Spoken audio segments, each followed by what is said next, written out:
vous avez été à ce poste, monsieur le haut-commissaire, depuis 10 ans. Comment se fait-il, selon votre analyse, comment se fait-il que maintenant il faut des quotas obligatoires? Il y a déjà eu des crises migratoires par le passé et il n'y avait pas eu cette question de devoir contraindre à prendre des réfugiés, ça s'était passé autrement. Qu'est-ce qui a changé? Premièrement, nous avons toujours dit que le système européen d'asile, tel qu'il s'est développé lentement dans les dernières années, était profondément dysfonctionnel.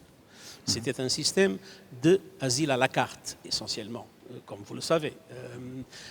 Et d'ailleurs, si aujourd'hui nous avons ce que nous avons, c'est en large mesure grâce à des décisions historiques de la Cour européenne des droits de l'homme. La première contre les pushbacks, les bateaux qu'à un moment donné l'Italie envoyait vers la Libye, si vous vous rappelez. Et la deuxième décision en évitant les renvois en Grèce, d'accord avec la règle à ce moment-là du Dublin 2. Alors le système est un système profondément dysfonctionnel. Ça marche pas, quoi. Mais il marche mal. Et il marche d'une façon qu'un certain nombre de pays font l'essentiel de l'effort. Et un grand nombre d'autres font un effort presque inexistant. Et il faut dire que, notamment en ce qui concerne les Syriens, des pays en particulier, l'Allemagne et la Suède, ont fait une remarquable contribution pour une solution du problème de ces familles, de ces milliers de familles qui cherchent l'abri européen.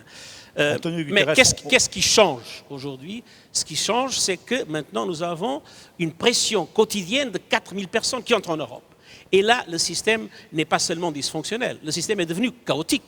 C'est-à-dire, rien n'est en place pour permettre que ça puisse être géré d'une façon efficace et humaine.